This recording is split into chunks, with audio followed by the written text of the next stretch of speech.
Hypnotherapy's Better Health, where we journey into the heart of healing. I am your host, Shreya. Today's guest, Dr. Flavio Souza, isn't just a relationship expert.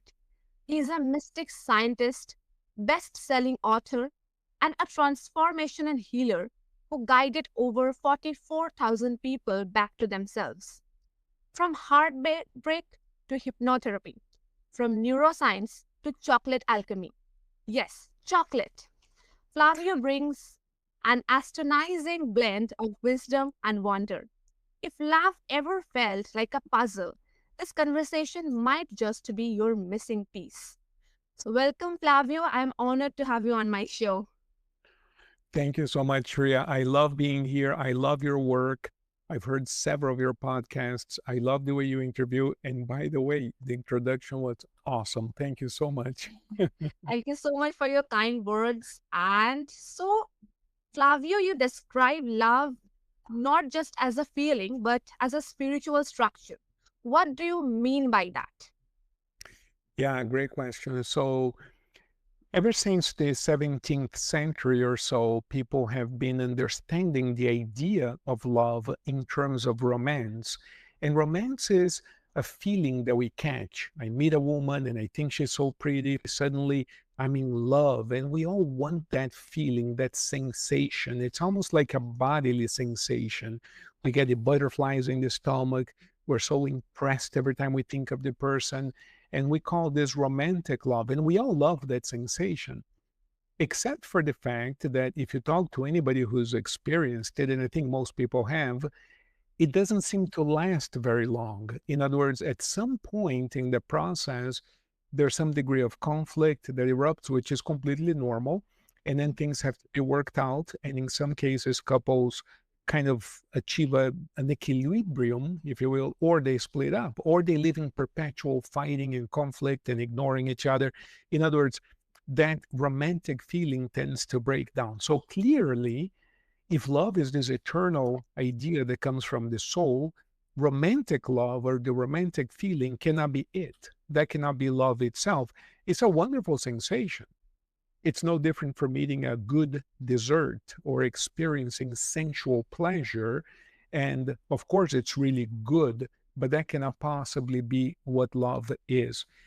And what I mean by structure and everything else, the way I have been understanding love, and by the way, I want to say this, I do not identify as a teacher of love, as I identify as a student of love. I'm trying to learn like everybody else, right? But the way I currently understand it is when we think of love in romantic terms, we're typically thinking in terms of what the other person can produce within me. In other words, looking at you makes me feel good.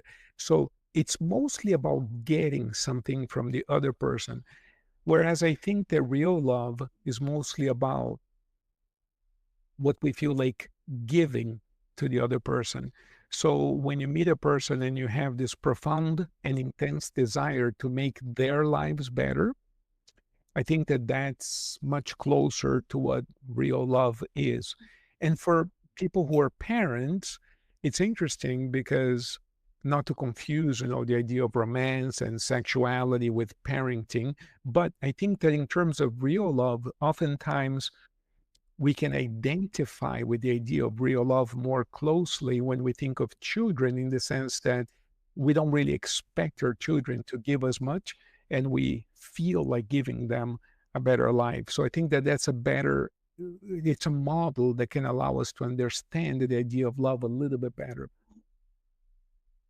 Yeah, that's wonderful. And that's such a profound reframe. And thank you for explaining and expanding love beyond just the emotion into something foundational and enduring. And also, how does this shift how we show up in a relationship, especially during conflict? Well, yeah, thank you for that. So I think that this shifting perspective of what love is automatically, in my view, includes a balance between pleasure and conflict resolution. And I don't think that conflict necessarily means fighting or screaming, nothing like that.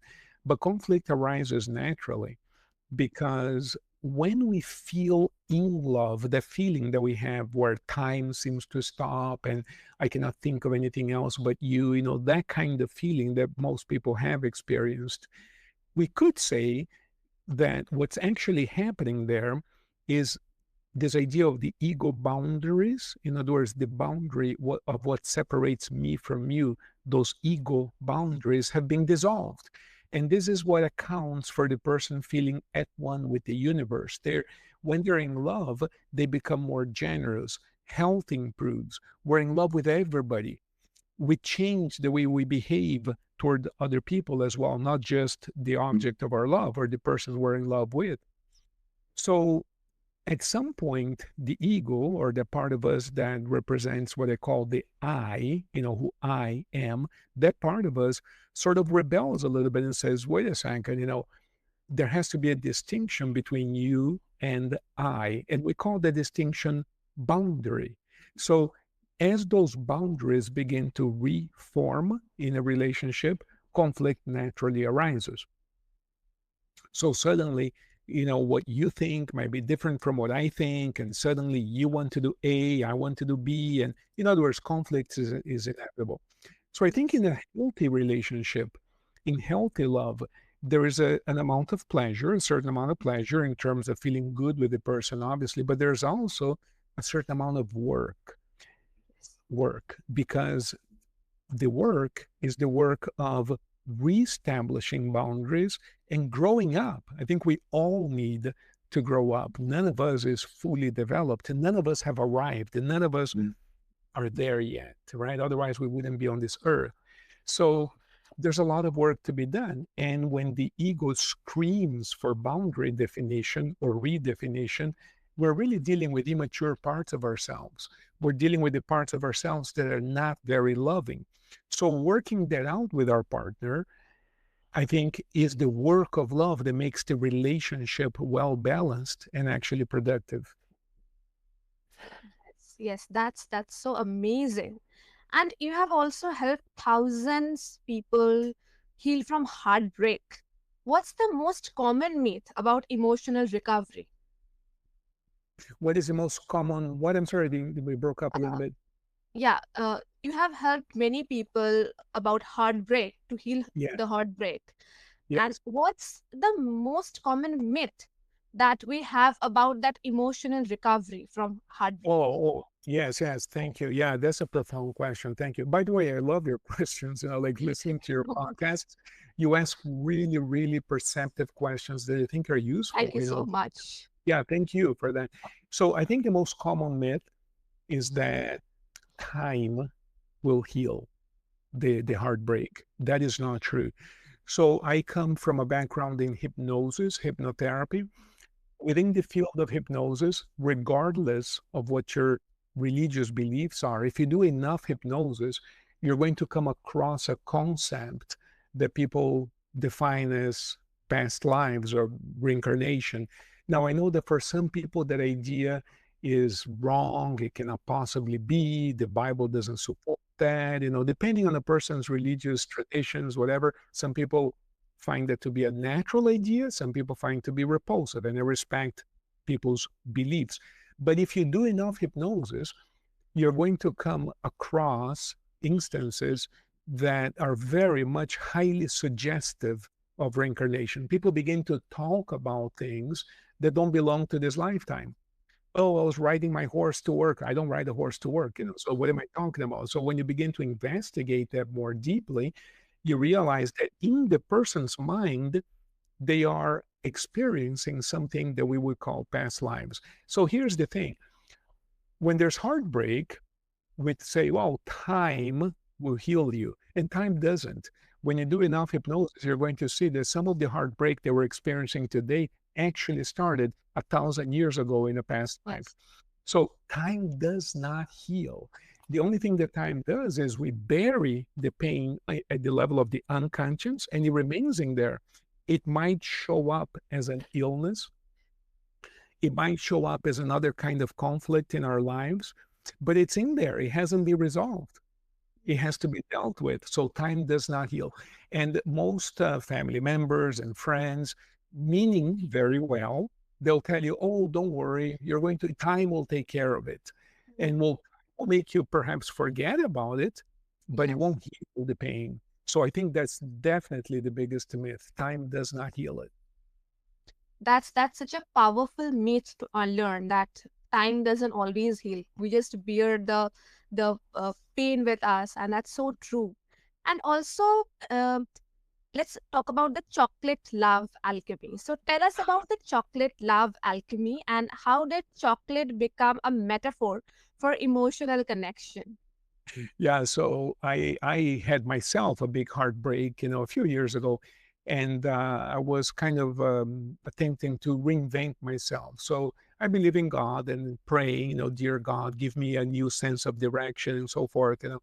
And then I realized that oftentimes our mission is in the area of our lives where we have the biggest problem. In other words, I never had a problem at work, but I've always had problems in relationships, in my personal relationships, not at work, but in relationships.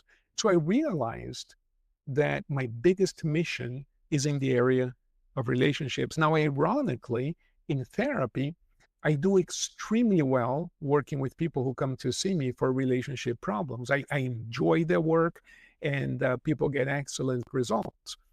But I was always shy about advertising myself as a relationship hypnotherapist because in my personal life, I feel like such a failure. In other words, I've had two divorces. I never thought I got that relationship thing right.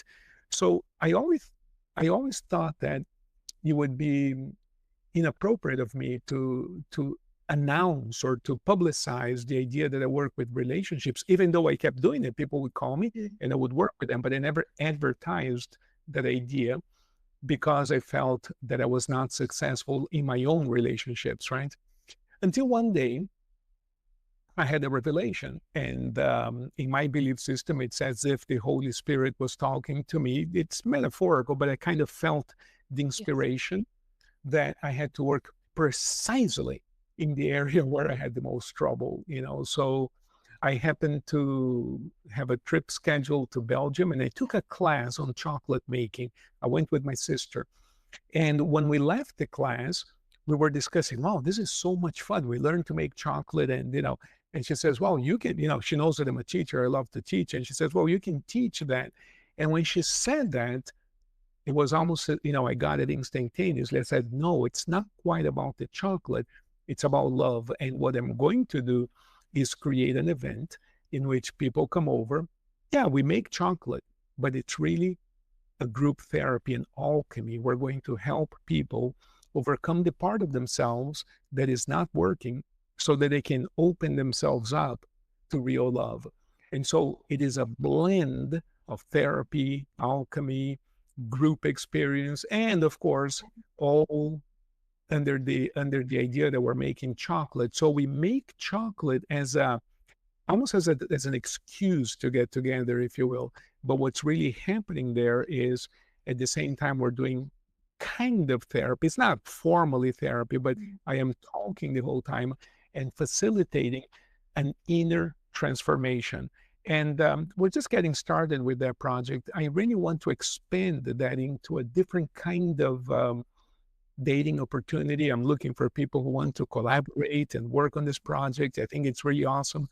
And everybody I've discussed it with so far is loving it. It's a nice way of getting to know one another uh, in a way that is pleasant, but also Mm. real. And that's what people like about Yes. it. That's so wonderful. And uh, first of all, that's unexpected and a very rich metaphor. And secondly, the way you transformed your weakness into the strongest point yourself. That the heartbreaks of yours could be the weak point of yours, but you just make that a very strong point of yours, and you are helping people uh, for that. And this chocolate love is really a very cool and nice concept. And the plans you have for future, they're really awesome. So just best of luck for you also.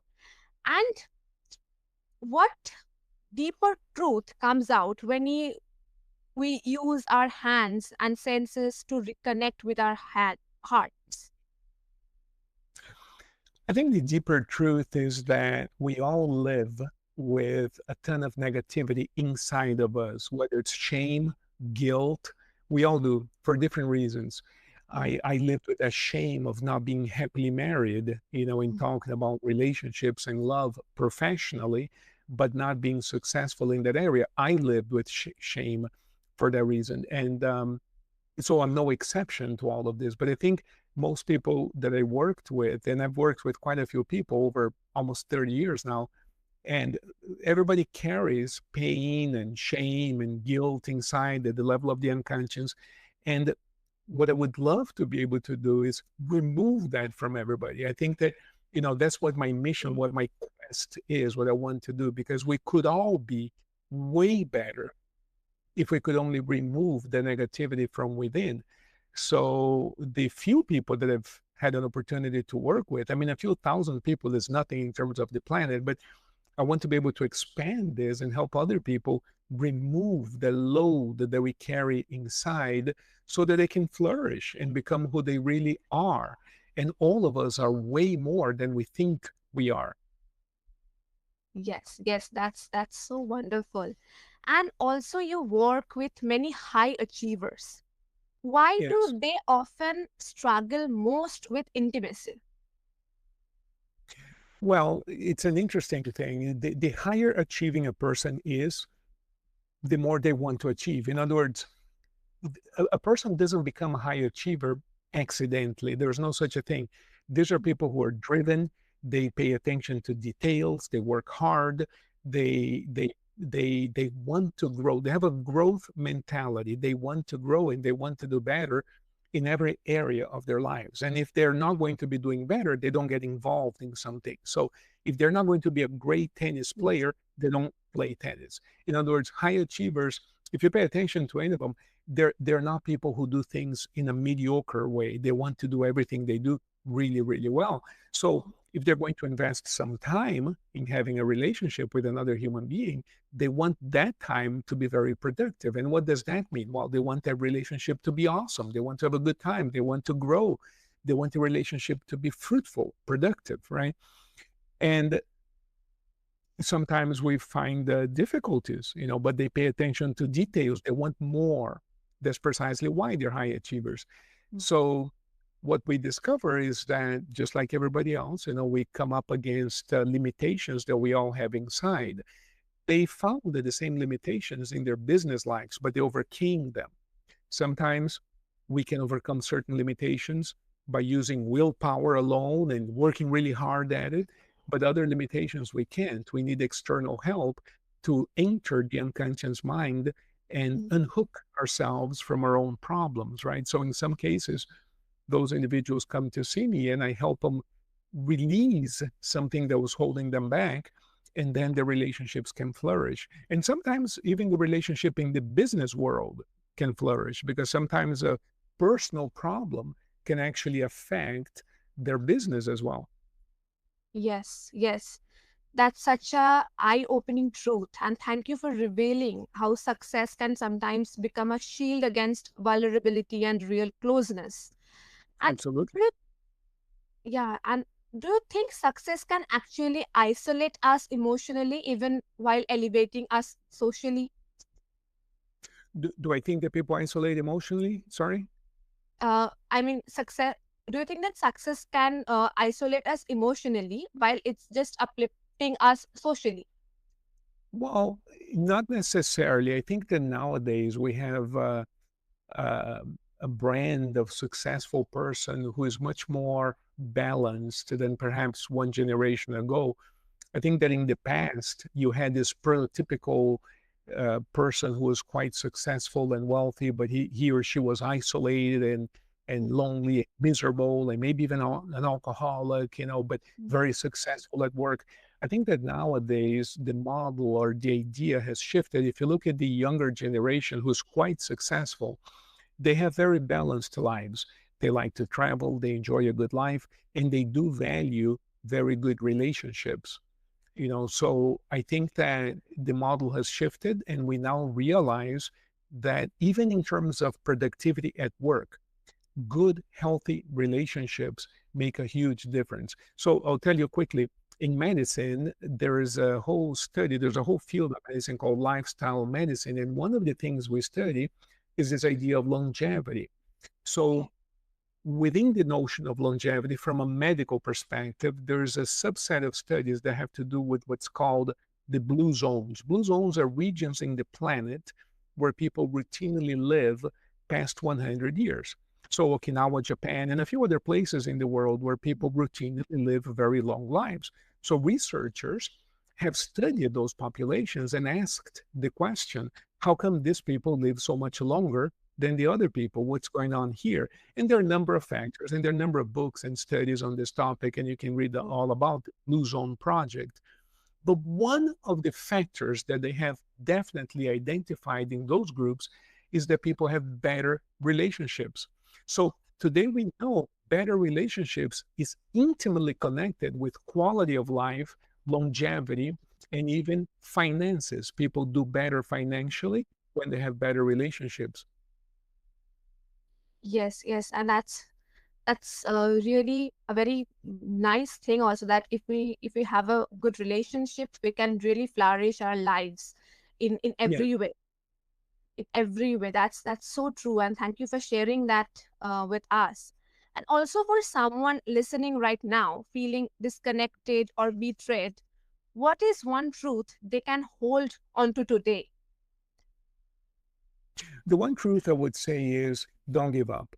No matter how desperate a person could be right now, if you're in pain, perhaps you're listening to me right now and you feel broken.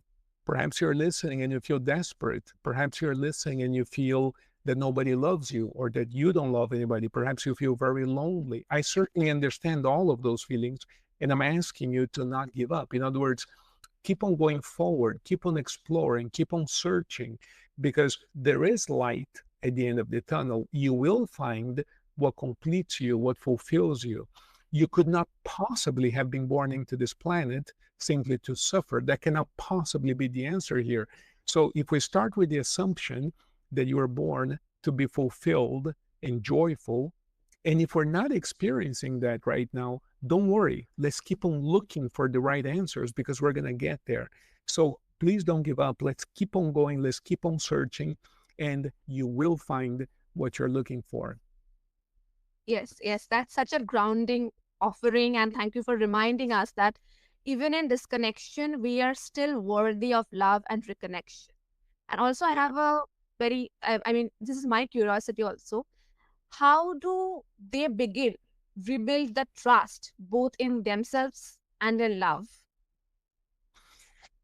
So, when a person feels broken, when a person feels devastated, when a person breaks trust and nothing seems to be real to them anymore, what I tell them is let's begin with the most obvious thing and let's rebuild or build up your physical body. That's a good place to begin. In other words, take care of your health. Let's eat very healthy and let's exercise. Let's do whatever it takes to improve your physical health. That's the first step because when we feel lost, we really don't know where to begin. And the most obvious and palpable place to begin is the physical because it's very difficult to tell a person who feels broken to meditate deeper. They can't meditate. They feel broken. They cannot sleep sometimes. So I encourage people to do is to think about their physicality first and not to stop there. I'm not saying that's all there is, but I'm saying let's begin right there. So let's take care of your health. If you haven't been to the doctor, go to the doctor, go to the dentist if you haven't been. In other words, begin to take care of your health and build up your body. No matter what your age is, you can always exercise more. You can eat more healthily. In other words, build up your health, build up your strength, build up your body. And as you're doing that, we're going to include the mind. We're going to change what you read and therefore what you're feeding your mind. Because just as we feed the body through food, we're also feeding the mind according to what we read and what we listen to. So feed your mind with healthy ideas. And then we're going to get to the spiritual side of things, which has to do with the purpose for your life. None of us was born for no purpose. There's a purpose for your life. Everybody has a purpose. You who are listening to us, there's a purpose for you as well. And the greatest adventure in this life is for you to discover what your purpose is. We all have one. You do too. So discover, we're going to explore that. And that is the greatest spiritual adventure ever, to discover your own purpose and exercise that purpose. Yes, that's really very sweet. And also I think love itself is a very beautiful feeling, and your words made that more beautiful. As chocolate. Sweet as chocolate. So, Right. if my listener, after listening to this podcast, this very sweet podcast, if they wants to connect with you, what's the best way? Well, the best way, I have books on Amazon. I have a major novel. I have some bestsellers there. On Amazon, you can find my name. But also, if you go to awesomerelations.life, it has my website, and there's a ton of information there. And if you need to, if you'd like to continue this conversation in person, if you're listening to me right now, there's a button there you can click, schedule time with me, and I would be very happy to communicate with you. Awesome Relations, one word, awesomerelations.life. And I'll be happy to continue talking with you. And I hope to be useful. Yes, and I will make sure to attach all the details and all the links below so that our listeners can find them easily. And with that, we have come to the end. So, listeners, Dr. Flavio Souza shows us that healing isn't abstract, it's actionable. And love, it's something we build, shape, and grow into. If this episode stirred something in you, don't brush it off. Let it guide you inward. The peace, the love, the health, it all begins with how you choose to relate to yourself. So stay gentle, stay curious, and keep choosing love.